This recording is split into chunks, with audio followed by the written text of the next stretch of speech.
wabarakatuh. Ya, jadi terima kasih atas kehadirannya.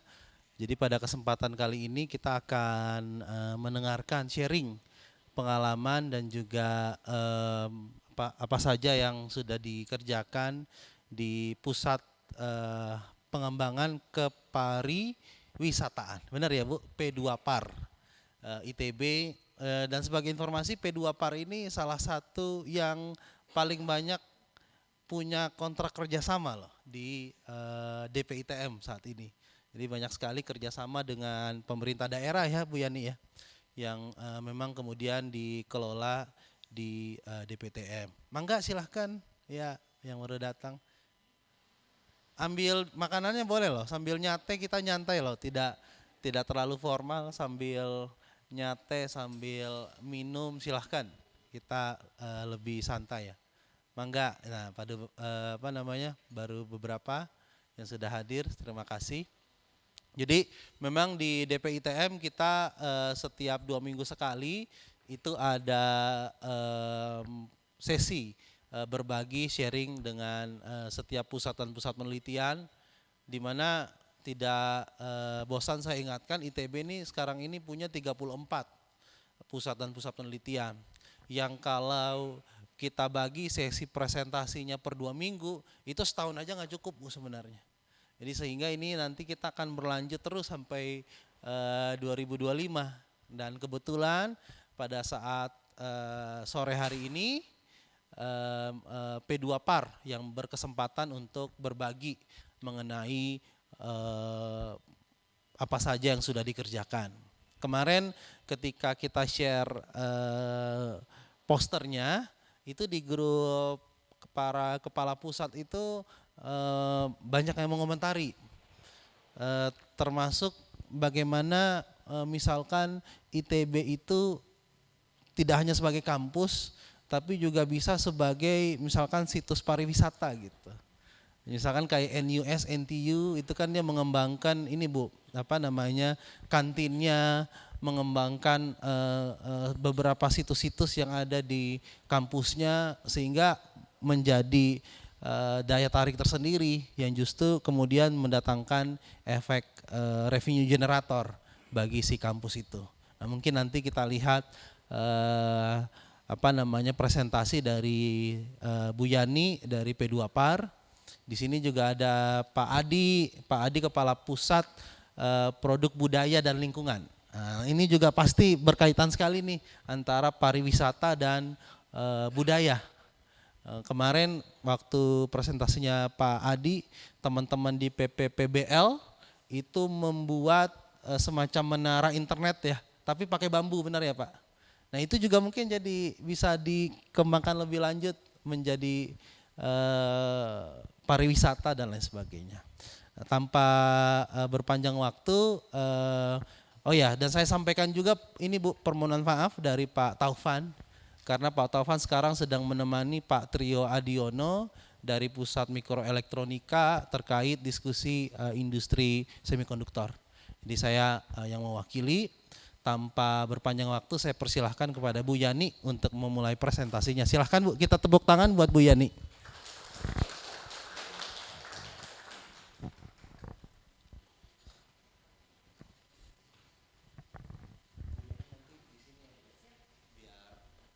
Kameranya bisa.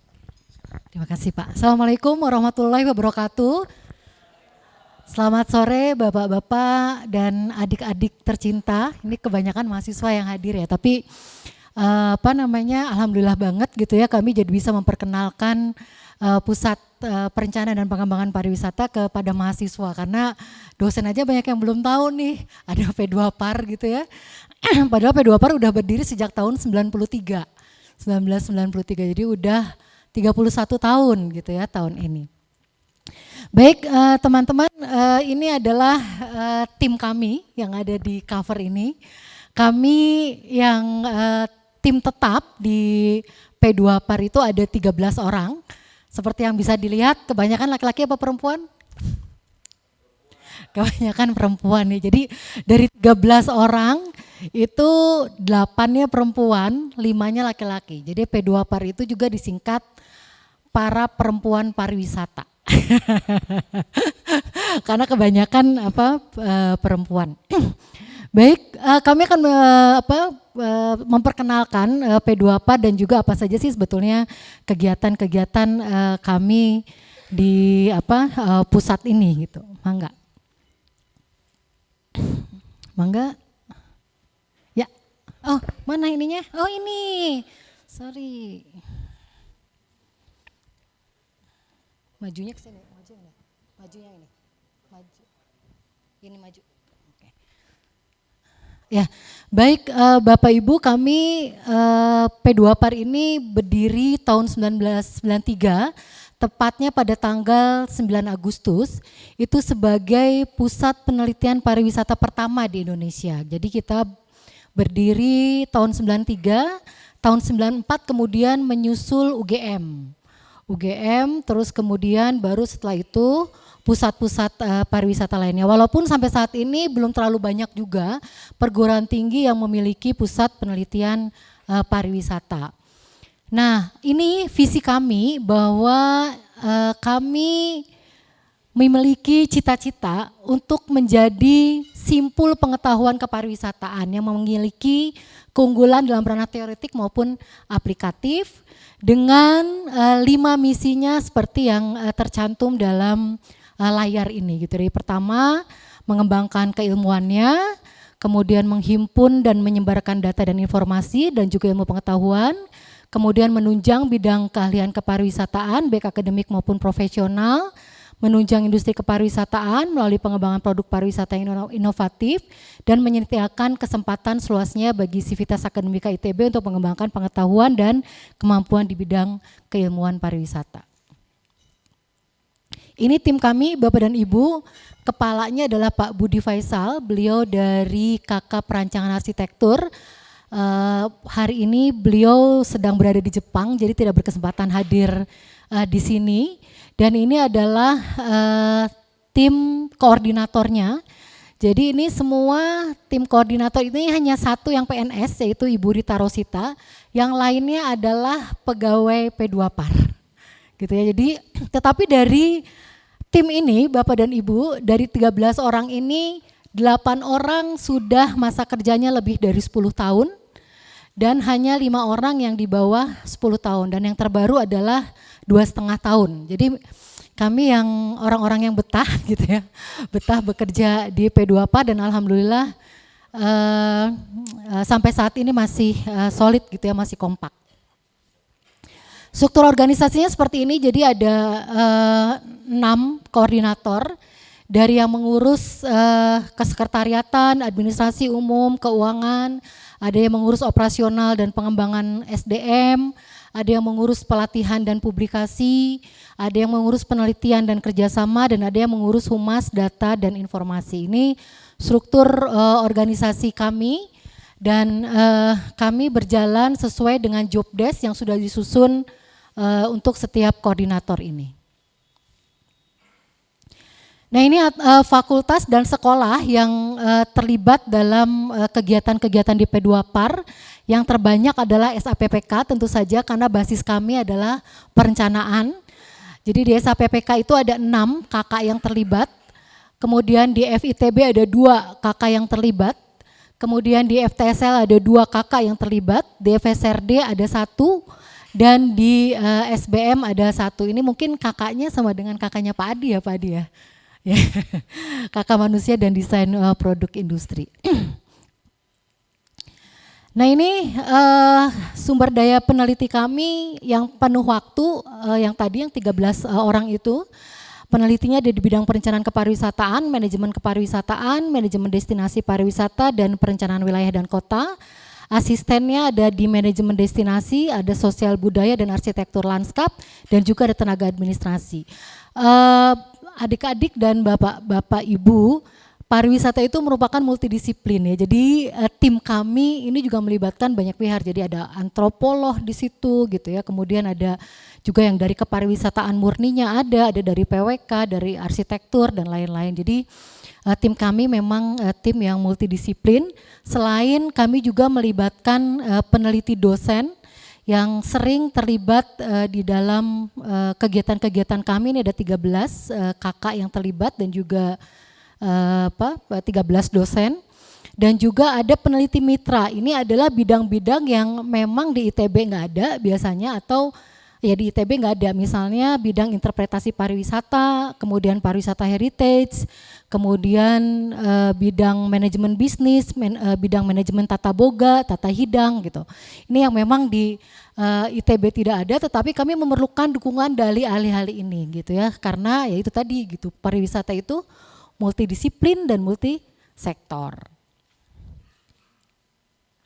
Nah ini roadmap-nya, kami sudah membuat roadmap sampai tahun 2025 dan tentu harus dibuat lagi untuk ke depannya. Nah ini Bapak dan Ibu jejaring kerjasama P2PAR, jadi ini menunjukkan bahwa pariwisata ITB itu sudah hadir di hampir seluruh bagian wilayah di Indonesia, dari mulai Aceh sampai ke Papua gitu. Yang kuning ini adalah yang provinsinya, yang putih ini adalah yang kabupaten kota. Jadi tadi dijelaskan di awal bahwa kami baru tahu loh Pak, kami paling banyak kermanya.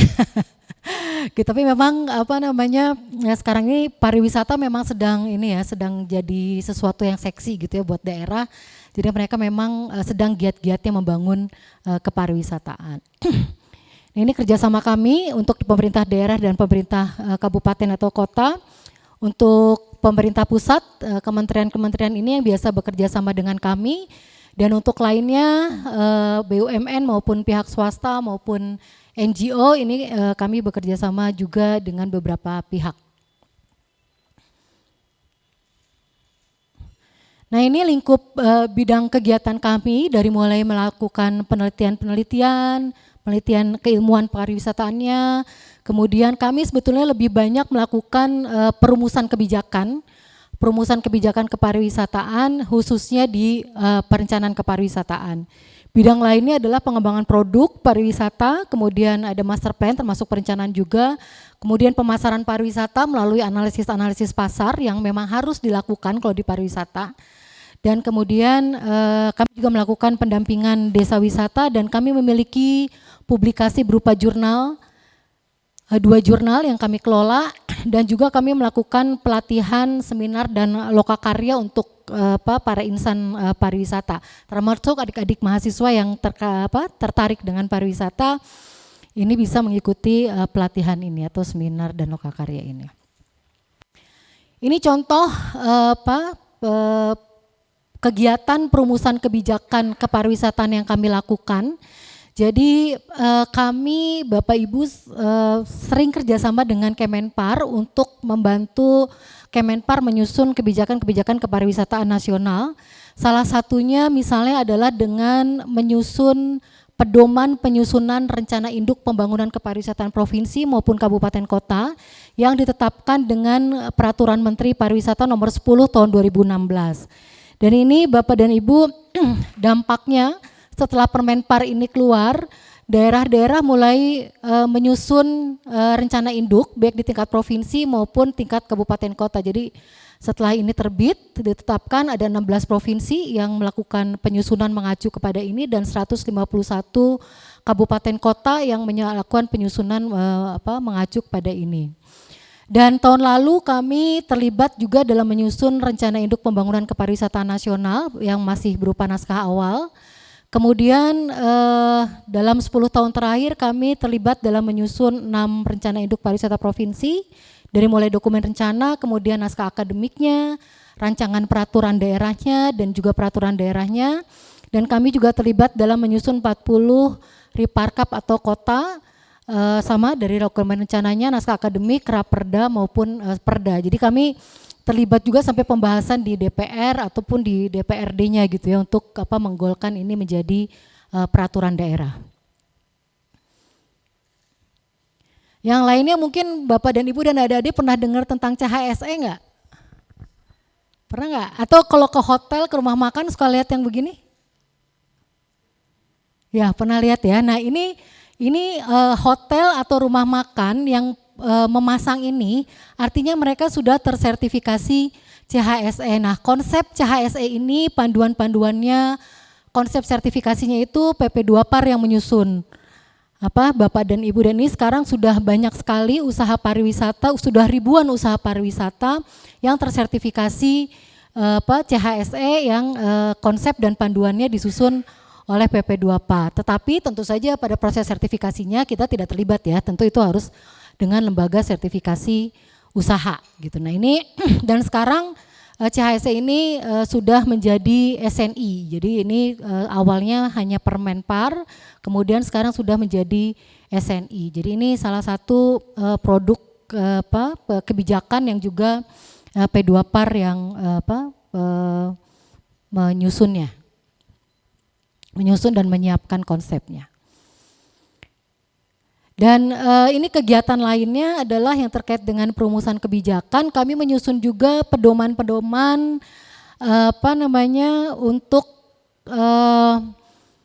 kalau di pemerintahan itu ada namanya dana alokasi khusus. Itu adalah dana dari tingkat pusat yang dialokasikan ke daerah. Jadi daerah dikasih bantuan tuh untuk ngebangun-bangun. Nah, kan daerah ngajuin nih ke ke Kementerian Pariwisata. Nah, P2PAR itu diminta Kemenpar untuk menyusun panduannya atau pedomannya gitu. Jadi harus seperti apa sih kalau mereka misalnya mau buat pusat informasi pariwisata. Pusat informasi pariwisata seperti apa yang harus dibangun. Nah, itu disusun oleh P2PAR. Jadi misalnya ini ya, untuk bangun pusat informasi pariwisata ini teman-teman arsitek nih terlibat di sini. Misalnya denah ruangnya harus seperti ini, bangunannya harus mengadopsi arsitektur lokal, misalnya seperti ini. Pedoman-pedoman seperti ini yang kemudian disusun gitu ya oleh tim kami. Nah, kemudian Kemenpar juga meminta P2PAR sudah dalam 3 tahun ini untuk melakukan penilaian juga gitu terhadap perencanaan yang dilakukan oleh daerah. Jadi misalnya daerah bikin master plan. Ada anak arsitek nggak di sini? Nggak ada ya. Jadi master plan itu perencanaan ya, perencanaan tapak gitu, perencanaan kawasan, perencanaan misalnya kebun binatang dan lain-lain. Daerah pengen minta bantuan nih untuk bikin toilet misalnya, bikin musola gitu. Nah mereka bikin perencanaan kan. Nah perencanaannya itu kami yang mereview gitu. Apakah sudah sesuai dengan pedoman ini, dengan kaedah-kaedah perencanaan dan lain-lain. Nah, ini contoh form penilaiannya dan kami memberikan rekomendasi jika memang perencanaan yang dilakukan ini kurang sesuai gitu ya. Kami berikan apa yang harus diperbaiki dan lain-lain. Nah, ini dilakukan setiap tahunnya itu terhadap 80 sampai 100 kabupaten kota yang mengajukan dana alokasi khusus fisik ini. Kemudian yang lainnya kami terlibat juga dalam tim nasional Tourism Working Group waktu G20 tahun 2022. Waktu kita menjadi tuan rumah, Indonesia menjadi tuan rumah, kami bersama Kemenpar merumuskan apa isu yang akan dibahas dalam Tourism Working Group ini dan juga menyiapkan materi atau tourism issue note-nya untuk dibahas di G20 gitu. Nah, ini proses perumusan isu gitu ya, kemudian akhirnya menjadi tourism issue note yang digunakan untuk dibahas pada G20. Lainnya juga kami juga terlibat untuk mereview penerapan quality tourism. Jadi quality tourism ini paradigma baru kepariwisataan Indonesia yang teman-teman pasti pernah dengar pembangunan berkelanjutan ya, sustainability gitu ya. Nah, ini kalau pariwisata quality tourism itu one step ahead dari sustainable tourism gitu ya. Jadi selain pariwisata berkelanjutan, ada pilar daya saing, ada pilar pengalaman unik, ada pilar high value gitu ya di quality tourism ini. Nah, kami terlibat dalam expert review untuk menilai penerapannya di 5 destinasi pariwisata super prioritas. Mana aja itu? Toba, Borobudur, kemudian Mandalika di Lombok, kemudian Labuan Bajo, dan yang terakhir di Likupang. Ada yang pernah ke tempat-tempat tersebut? Oh, Kupang, NTT ya, di Kupang. Oh iya.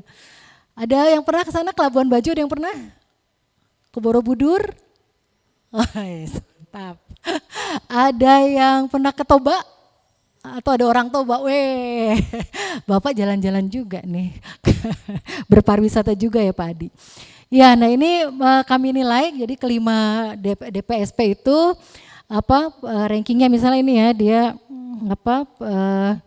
yang tertinggi itu Nusa Dua tentu saja karena dia sudah lebih mantap gitu ya.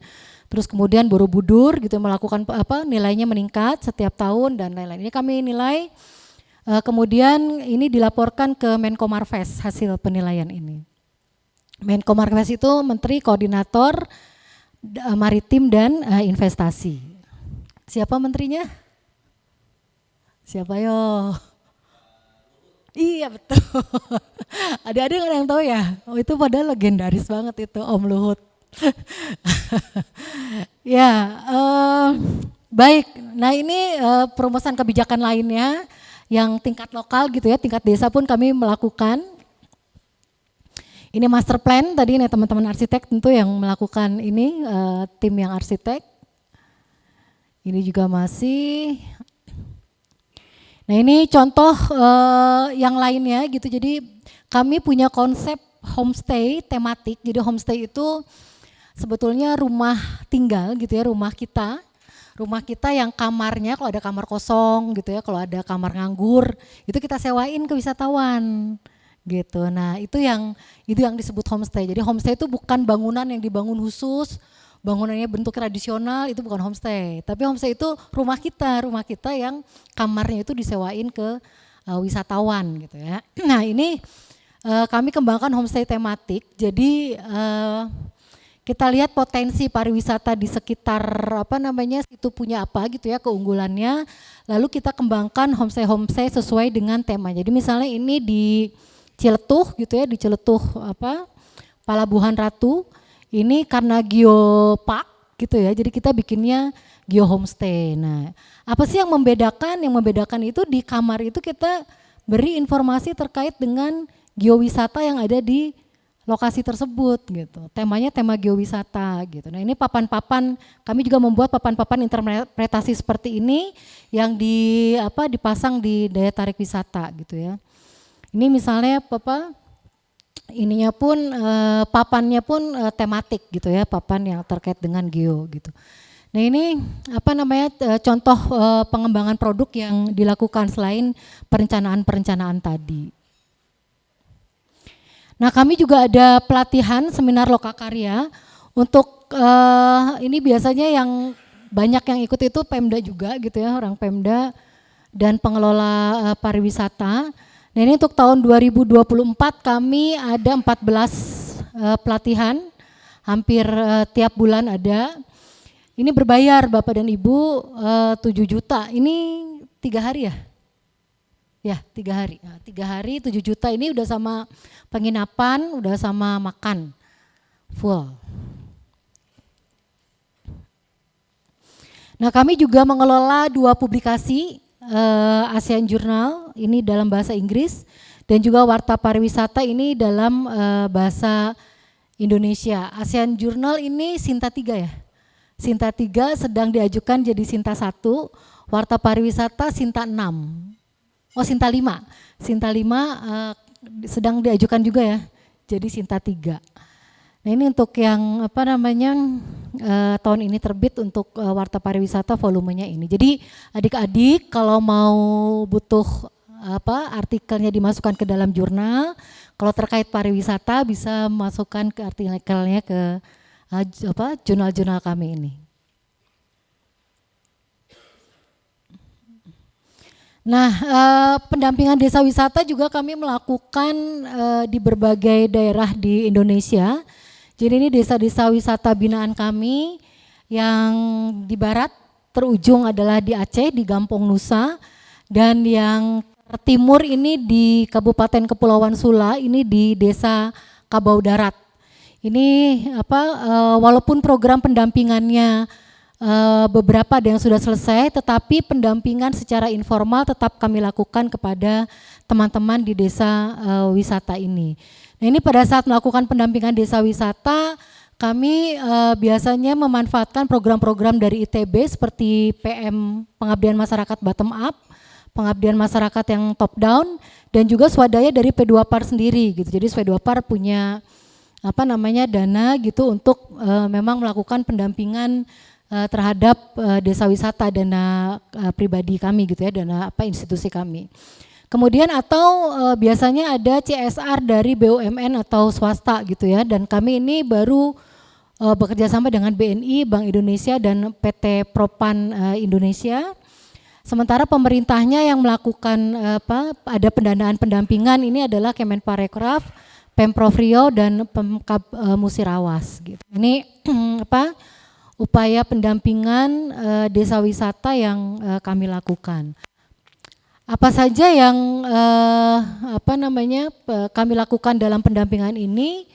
Pertama adalah kita mendampingi masyarakat desa untuk menyusun perencanaan kepariwisataan di desanya. Jadi pendekatan partisipatif gitu ya. Mereka sendiri yang mikirin apa sih masalahnya gitu. Mereka punya potensi apa, terus mereka maunya ke depannya seperti apa gitu. Lalu kemudian kalau dengan demikian maka mereka butuh apa aja nih program-programnya. Nah, setelah dirumuskan itu baru nanti kami yang mengolahnya menjadi suatu dokumen rencana gitu ya. Dan ini contoh peraturan desa tentang rencana desa wisata yang sudah ditetapkan sekarang. Seperti ini misalnya pendampingan penyusunan perencanaannya. Kemudian kami juga melakukan pendampingan untuk pengembangan produk pariwisata. Jadi misalnya ini di desa wisata nih, yang ini sebelum dia dikembangkan atau kami dampingi untuk pengembangan desanya. Jadi sebelumnya begini, beliau ini adalah peternak kelinci gitu ya. Beliau peternak kelinci dan punya kandang kelinci seperti ini gitu. Nah ini kemudian kami berikan saran untuk lebih merapikan kandangnya agar dapat dikembangkan atraksi wisata edukasi kelinci di peternakan beliau. Dan akhirnya bersama-sama kita menata si kandangnya itu dipinggirin gitu ya ke tepi gitu ya, kemudian diberi warna biar lebih menarik, dan di area tengah ini kemudian dijadikan area bermain wisatawan dengan kelinci gitu. Nah tentu saja tapi kelincinya ini dipilih ya, kelinci yang tidak stresan gitu ya untuk bermain dengan wisatawan. Dan kami juga membuat papan interpretasi terkait dengan kelinci gitu ya. Jadi manfaat kelinci, anatomi kelinci dan lain-lain. Ini kami pasang di peternakan si bapak ini. Nah ini salah satu upaya pengembangan produk pariwisata yang kami lakukan dalam pendampingan desa wisata. Yang lainnya adalah kami juga mencoba, ini mungkin terkait dengan Pak Adi ya, mencoba mengangkat budaya yang sudah punah gitu ya. Jadi kami tantang masyarakat desa untuk membangkitkan kembali budaya seni yang dulu sudah ada tapi sekarang udah nggak pernah dilakukan gitu, udah hilang aja gitu. Ini contohnya adalah Bangkong Reang. Jadi di desa ini kesenian Bangkong Reang. Di desa ini dulu Bangkong Reang dimainkan, tapi sudah sangat lama puluhan tahun ini sudah tidak lagi dimainkan. Jadi kami tantang para seniman di sini tuh, yuk kita bangkitkan lagi Bangkong Reang. Nah ini upaya latihan ibu-ibu untuk kembali belajar kesenian Bangkong Reang. Setelah mereka siap, kemudian kita uji coba atau kita mereka menampilkan beliau-beliau ini dalam paket wisata yang disusun, dan kemudian kita membuat paket wisata yang mengajak wisatawan misalnya belajar untuk bermain kesenian Bangkong Reangnya. Nah ini proses bagaimana upaya kami mendampingi desa agar bisa mengembangkan kembali kesenian yang semula punah kemudian bisa kembali bangkit. Nah ini juga salah satu produk madu di desa wisata yang kemudian kami dampingi agar kemasannya lebih menarik dan lebih bernilai jual gitu ya.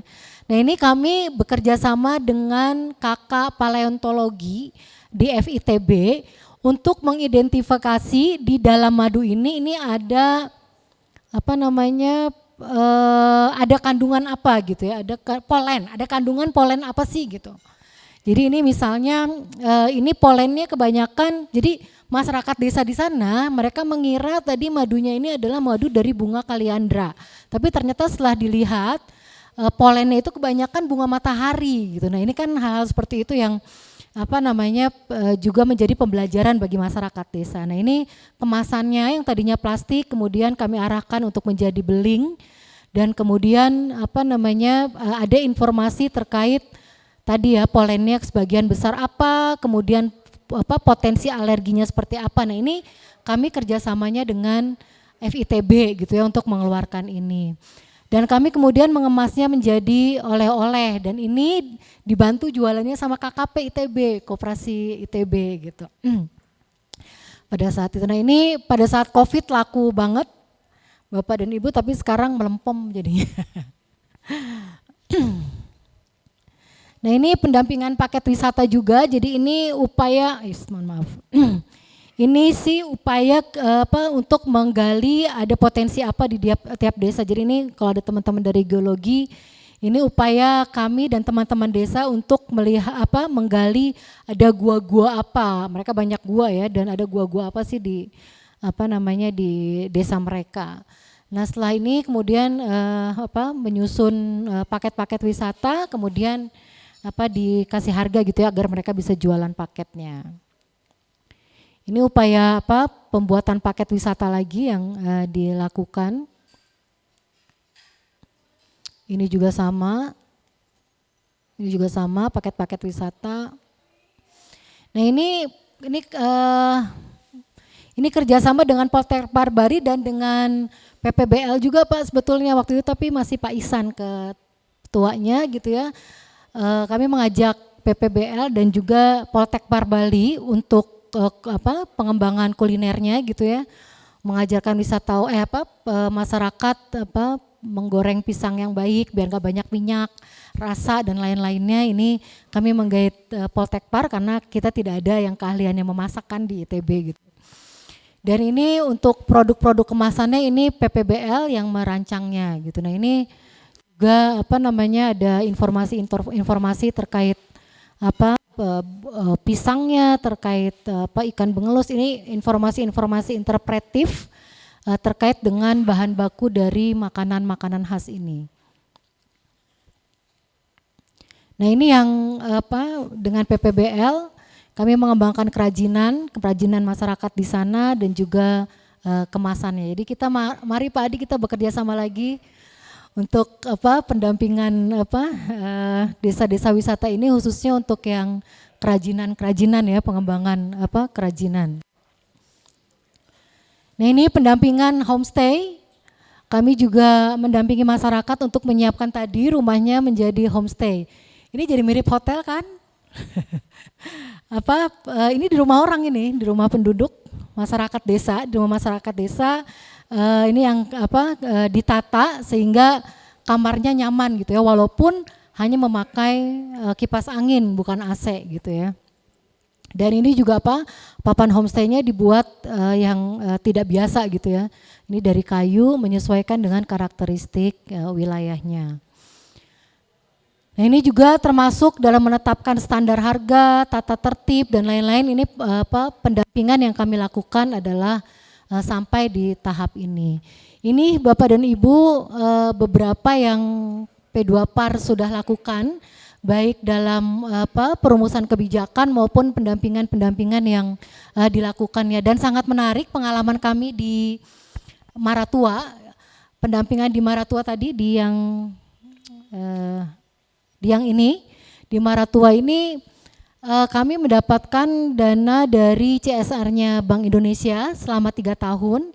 Nah pada tahun terakhir itu LPPM melakukan Monef, mereka ikut bersama kami untuk melihat hasilnya seperti apa dan kemudian akhirnya diputuskan pada saat itu ITB juga akan berkontribusi terhadap pengembangan di Maratua. Jadi di Maratua ini nggak ada sayuran, susah sayuran Bapak Ibu. Nah jadi teman-teman ICTH masuk nih tahun depannya untuk melatih masyarakat menyiapkan sayur mayur di sana biar nggak terlalu mahal lagi, dan itu dananya dari ITB gitu. Jadi dana pengabdian masyarakat ITB, dan hal seperti ini juga yang bisa kita kembangkan gitu ya. Jadi nggak apa-apa dana awalnya dari yang lain, kemudian kita bisa berkontribusi para pusat yang lain gitu ya, untuk melanjutkan dan secara utuh kita memiliki desa binaan keroyokan gitu. Ini mungkin ide yang sangat baik. Jika kita punya beberapa desa gitu ya, beberapa desa untuk kita keroyok bareng-bareng gitu, seluruh pusat gitu, ada pusat pariwisata, kemudian nanti ada pusat PPBL, ada pusat apalagi energi dan lain-lain gitu, yang akhirnya si desa itu dia bisa maju, bisa lebih baik, bisa mendapat perekonomian yang lebih dari upaya binaan yang kita lakukan secara keroyokan. Demikian teman-teman, bapak-bapak, terima kasih atas kesempatannya, dan kami mengundang kerjasama dari para pihak untuk bersama-sama terlibat di PP 2 PAR. Terima kasih banyak. Assalamualaikum warahmatullahi wabarakatuh. Waalaikumsalam.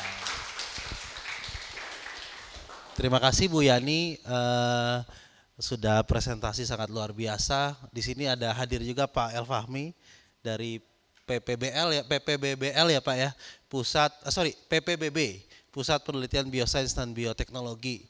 Pak Elfahmi punya produk namanya Mark Herb, itu membuat senyawa ini ya Pak ya, senyawa fitokimia dari tanaman obat-obatan untuk distandarisasi, benar ya Pak? Itu mungkin nanti ada kaitannya juga dengan pariwisata ya Pak, karena saya tahun lalu ke Menoreh Pak di Jogja, itu ada dibuat semacam pariwisata tapi tanaman obat-obatan misalkan di ya.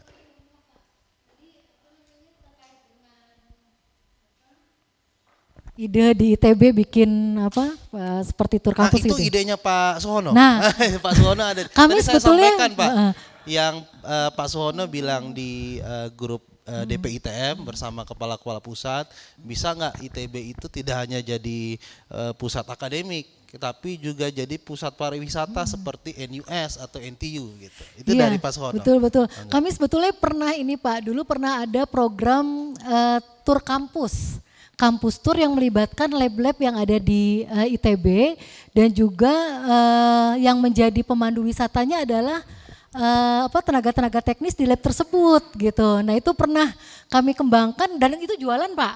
Jualannya 100.000 per tur. Jadi ada geotour, ada geologi, ada biologi ya. Kemudian ada juga arsitektural, terus ada apa lagi? Ya geologi, biologi, arsitektur. 3 itu ya. Jadi ada 3 tema itu Pak gitu, dan itu lumayan sih dulu ya tiap minggu ada. Nah tapi terus kemudian kami kesulitan untuk tadi gitu memastikan si laborannya mau gitu. Jadi begitu kami jualan, laborannya nggak bisa gini-gini, waduh ini, dan melibatkan mahasiswa juga, ya gimana Pak? Sila, ya. Oh mangga. Oh iya boleh Pak.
Oh ada yang ikut ya. Baik, saya nggak usah ulang aja ya, barangkali ya. Ulang nanti. Jadi kenapa saya diundang? Lalu kemudian saya tahu betul ternyata Bu, bahwasanya mungkin tidak kompatibel dengan saya mic-nya ya, karena suaranya ada kencang gitu ya. Ya, kenapa saya diundang? Karena memang ternyata untuk berbicara tentang tourism ini kan kita berbicara tentang orang, Bu. Ya kan, tentang orang. Lalu kemudian dia melihat pasar besarnya tourism itu adalah di negara-negara misalnya di Middle East, Saudi Arabia, Mesir, Indonesia, Malaysia yang dekat mereka begitu. Ternyata ditangkap, Bu. Dia punya punya pusat halal di sana. Nah, yang saya presentasikan itu adalah judulnya itu Critical Point for Halal Medicine, Halal Nutrition and also food, ya food untuk mensupport halal tourism itu. Maksud saya begini, Bu, ketika orang Timur Tengah datang ke sini, itu dia pasti akan memilih pertama hotelnya, infrastrukturnya yang membuat dia bisa halal gitu kan ya, bisa sholat, bisa dan seterusnya begitu. Lalu dia memilih makanan. Kalau saya sendiri kemana-mana cari halal food dulu kan, ini halal atau apa saya tanya begitu kan ya. Jadi ada segmen yang luar biasa begitu. Nah maka kemudian kita juga mengembangkan beberapa produk, bukan tadi disebutkan marker itu untuk industri ya, tapi finish produk juga, Bu, untuk nutraceutical yang bisa jadi oleh-oleh. Tadi kan ada keripik dan seterusnya begitu kan. Sehingga kemudian ketika dapat sertifikat halal, itu orang-orang yang misalnya dari negara-negara Middle East, Malaysia, Melayu dan seterusnya, itu sangat berkesan sekali gitu loh, Bu. Saya ingat juga di Jepang, di Jepang itu justru malah sangat menyediakan ya, sama di Singapura juga, untuk kemudian memberikan tempat yang membuat enjoy pendatang untuk tourism itu yang memang ini. Nah, apakah masuk dalam agenda P2PAR tidak, Bu, yang begini? Nah, ini kan multidisiplin ya, di bawah ada PITM gitu. Ini suatu yang saya pikir digarap gitu, sehingga kemudian nanti bisa meningkatkan leverage pariwisata di Indonesia tentunya gitu loh, Bu ya. Bisa juga nanti kita tempatkan produk-produk yang di kita gitu kan, di daerah-daerah mitra-mitra tadi gitu misalnya. Demikian Bu Yani, terima kasih. Assalamualaikum. Ya terima kasih Pak, menarik sekali. Memang kalau kami sedang terlibat juga Pak dalam pengembangan kawasan halal lifestyle di Sumatera Barat. Jadi itu kawasan halal lifestyle itu tempatnya di area Masjid Raya Sumatera Barat, yaitu bekerja sama dengan Bank Indonesia. Jadi di sana ingin menjadi tempat yang merepresentasikan gaya hidup halal gitu. Nah termasuk pariwisata halal di dalamnya.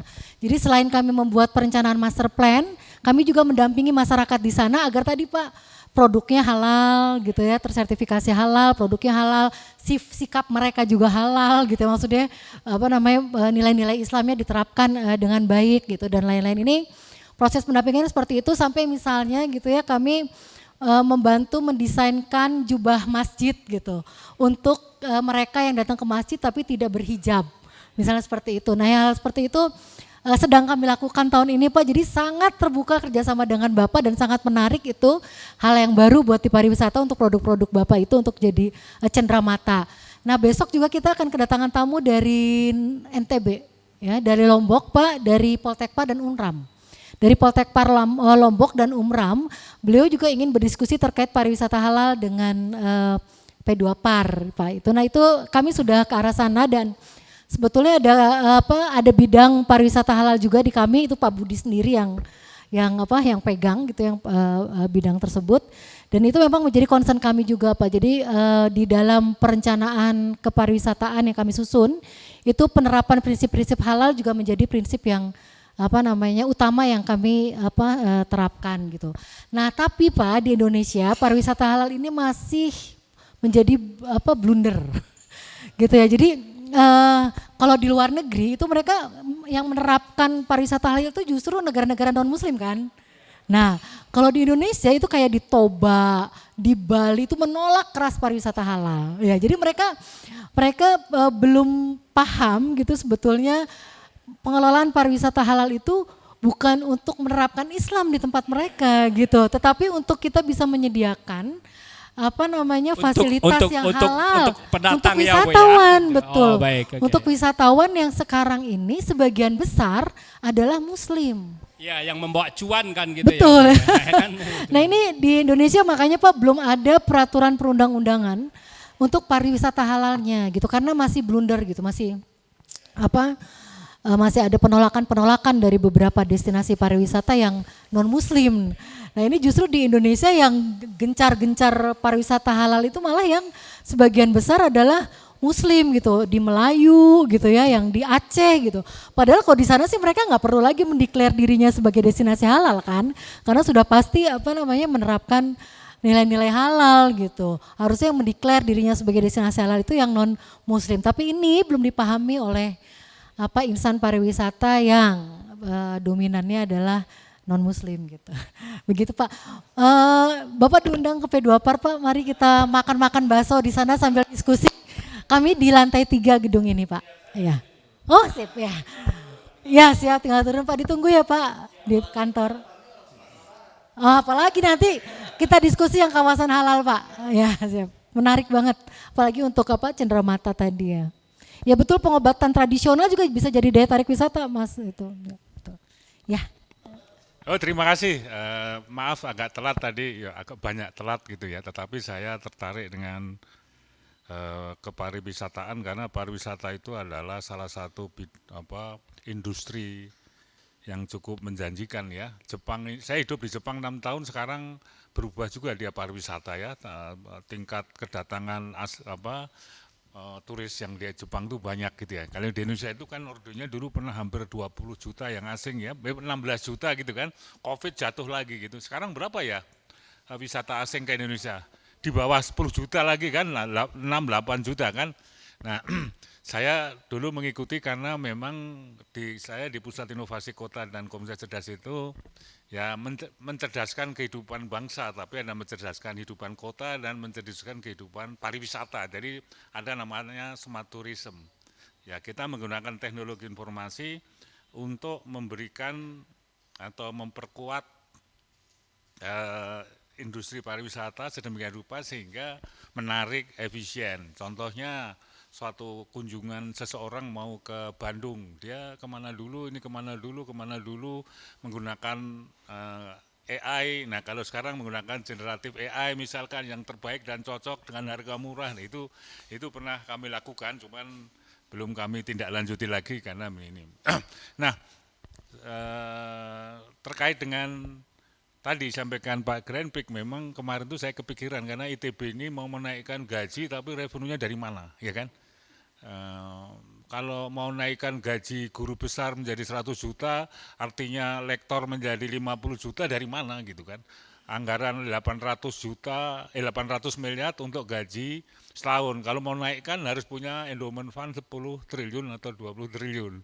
Nah kalau dari proyek-proyek itu kan pribadi yang ini, tetapi untuk nah kalau kita dari revenue ya berarti munculkan startup-startup yang baru, tetapi ITB harus mempunyai beberapa yang cukup untuk itu ya. Jadi industri, saya tidak tahu bagaimana bisa menghasilkan spin-off ya. Kalau saya di pusat, saya menghasilkan spin-off startup. Saya ada 4 atau 5, satu yang sudah mentas, satu lagi sedang dalam proses, 2 masih ya naik turun begitu ya. Nah di pariwisata tentu saja banyak yang bisa dikembangkan sekaligus mendampingi kan. Jadi misalkan mulai saja dengan industri pariwisata kampus ITB dan sekitarnya, ya kan. Saya melihat NTU, NUS Singapura itu menjadi bagian tempat pariwisata dan kantinnya bagus. Kantinnya di sana itu luar biasa, saya sudah ke sana beneran kan gitu ya. Maka saya kepada calon rektor-rektor yang sedang bikin proposal how to-nya itu, perhatikanlah makan di ITB. 25.000 orang itu kan dianggap turis ya tiap hari. Dia perlu makan, dia perlu hiburan, dia perlu kenyamanan. Nah saya tanya di ITB itu makannya sudah nyaman belum? Ada 7 kantin, kantin itu juga pariwisata kan? Kantin kita ini enggak memenuhi syarat menurut saya ya, 25.000, apa itu? Nah ini makanya kan, 25.000 mahasiswa tiap hari, saya tanya habis makan itu berapa? 50.000 per hari, omsetnya 400 miliar kira-kira kalau kita lihat kan, belum dikelola itu. Saya sudah bilang ke Pak Bu Rektor sama Pak WR, tapi belum prioritas, makanya saya punya kesempatan sekarang mau mengepus calon rektor. Saya ketemu Pak Jonan transformasi KAI dimulai dengan toilet. Nah, saya berharap ITB itu kalau pinter-pinter, tapi mulailah transformasi dari makan sehat. Kalau Prabowo dengan makan gratis untuk SSD, ITB harus dengan makan sehat. Dengan makan sehat kita bisa kayak gini kan, saya datang ke sini karena makan. Diiming-imingi sama beliau kan gitu kan, bisa ngobrol kan gitu ya. Kantinnya ada nggak yang nyaman di sini? Nggak ada kan. Kalau di NTU NUS kita datang, wah ada sekitar 20 menu. Ada itu menu Padang, menu Jawa ada di NTU sana. Dia juga sekitar 20.000 student body. Nah, ITB ini perlu kita kembangkan mulai dari makan aja 400 miliar ya per tahun. Kalau gitu kita kompetisikan dengan makan sehat, makan halal tapi murah. Gitu kan. Nanti yang boleh mensuplai makanan adalah orang yang sertifikasi.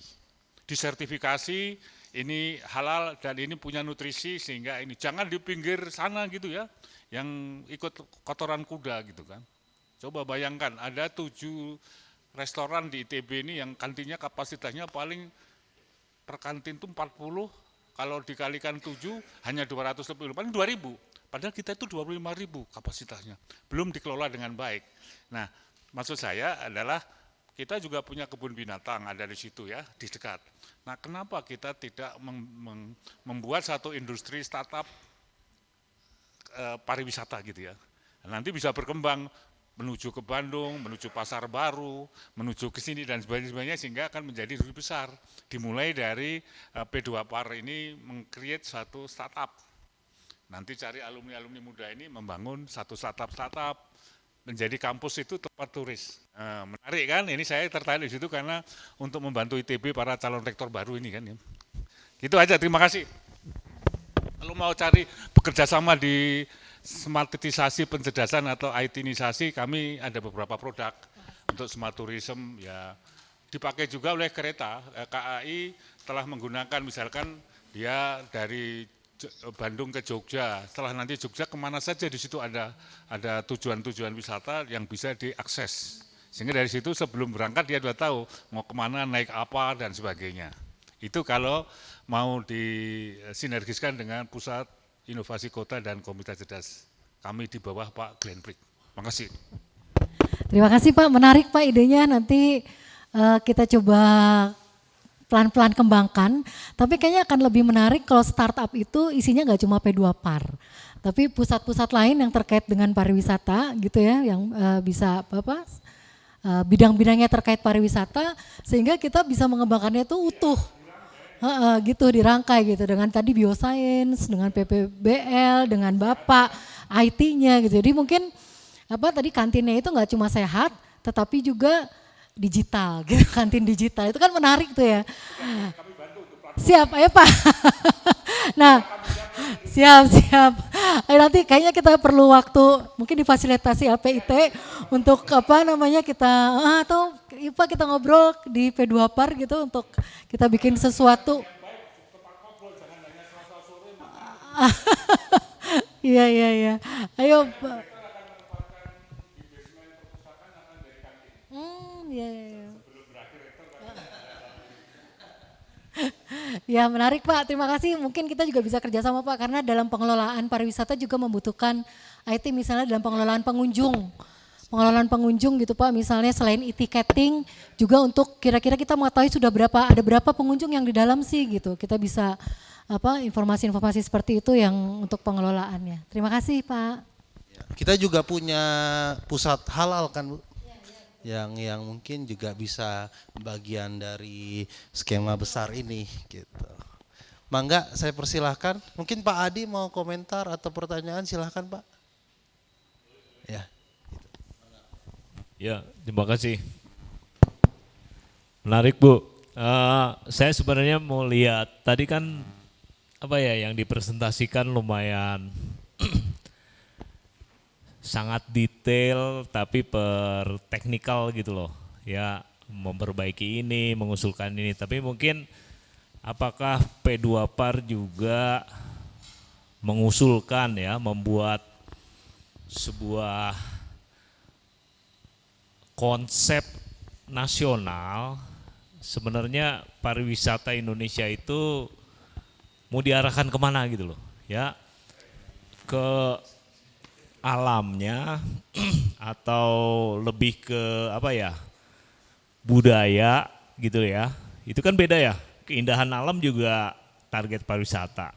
Tapi menurut saya budaya juga itu lumayan kuat gitu ya. Atau justru idenya adalah ya mengangkat, saya lihat isu keyword lokal gitu ya, lokalitas itu juga lumayan penting gitu ya. Karena enggak semua daerah di Indonesia itu punya pemandangan cantik. Enggak semua daerah di Indonesia juga menarik secara budaya. Tapi kalau setiap daerah saya percaya punya lokalitas sendiri-sendiri gitu loh. Ya. Nah ini yang mungkin saya belum mendengar dengan tegas gitu ya. Arah atau arahan pariwisata Indonesia ke depan seperti apa begitu ya. Ya mungkin nanti PP kita bisa kontribusinya di sebelah mana begitu ya. Terima kasih Bu. Ya terima kasih Pak Adi. Nah ini konteksnya beda Pak Adi. Karena presentasi kami ini mengenalkan pusat, bukan menyampaikan perencanaan kepariwisataan ke depan. Nah, kalau perencanaan kepariwisataan ke depan itu tadi kami menyusun rencana induk pembangunan kepariwisataan nasional. Tahun 2023 kami membuat naskah awal tentang bagaimana arah kepariwisataan ke depan.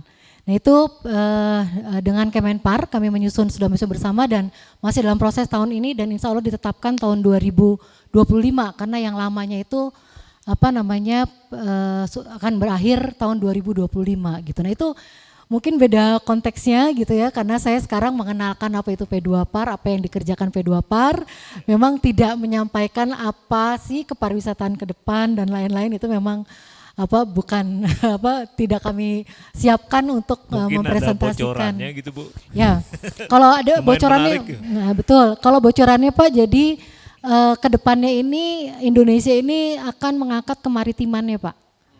Nah jadi yang lebih diangkat itu nanti adalah potensi-potensi pariwisata bahari.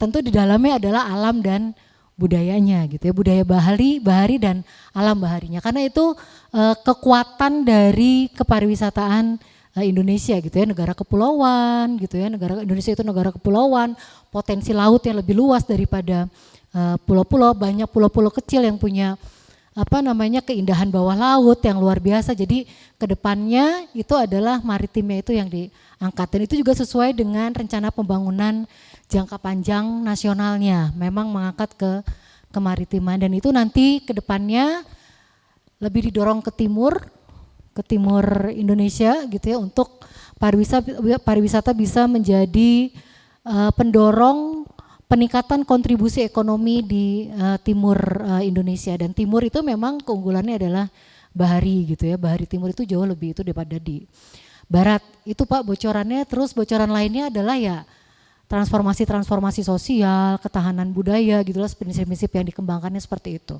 Transformasi yang dilakukan untuk mencapai Indonesia Emas 2045 itu.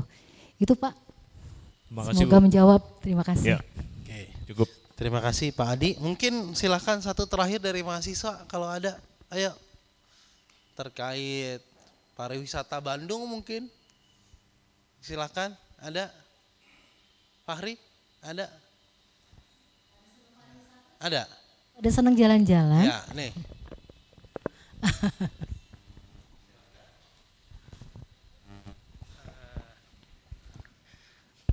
Tes. Perkenalkan nama saya Fahri, saya mahasiswa dari Kimia ITB. Saya anak bimbingan Pak Grand Prix ya kebetulan. Ini anak bimbingannya Pak Grand Prix semua nih jangan-jangan. Sebenarnya mungkin pertanyaan saya agak sederhana ya Ibu. Kalau misalnya katakanlah ke depannya akan ada pembangunan pariwisata di daerah baru.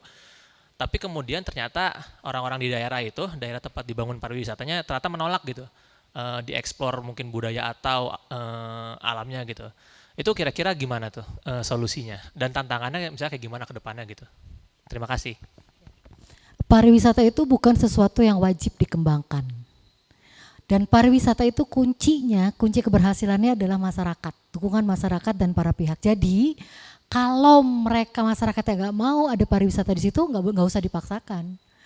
Jadi apa namanya tidak perlu juga setiap daerah punya pariwisata. Jadi kalau kami melakukan pendampingan ke desa-desa itu pertama kali yang kami tanyakan adalah mau nggak jadi desa wisata ininya desanya. Kalau mereka nggak mau ya nggak usah kami lanjutkan gitu. Itu jadi apa namanya pariwisata itu bukan sesuatu yang harus dikembangkan di setiap daerah gitu. Walaupun dia punya potensi, tapi kalau masyarakatnya tidak mau ada pariwisata, tidak boleh dikembangkan di sana. Karena akan sia-sia resource dan lain-lainnya, nanti tidak akan optimal juga gitu. Pemanfaatan terbuang-buang juga gitu, dana terbuang. Karena masyarakat itu kunci keberhasilan banget. Kalau udah menolak, udah nggak akan jalan pariwisatanya. Gitu. Oke, Fahri. Silakan jika ada lagi satu mungkin dari teman-teman semuanya.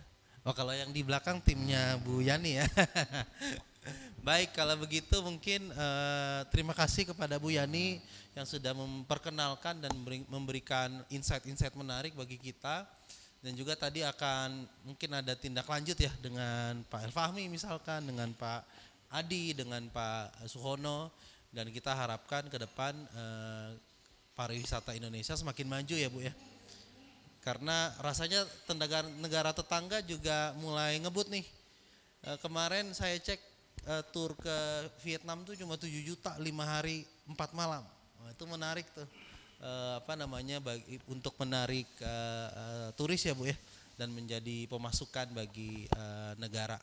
Sekali lagi kita ucapkan terima kasih kepada Bu Yani dan juga kepada Bapak Ibu teman-teman dari P2PAR, semoga semakin sukses dan semakin maju. Saya tutup pertemuan kita pada hari ini. Wabillahi taufiq wal hidayah. Wassalamualaikum warahmatullahi wabarakatuh.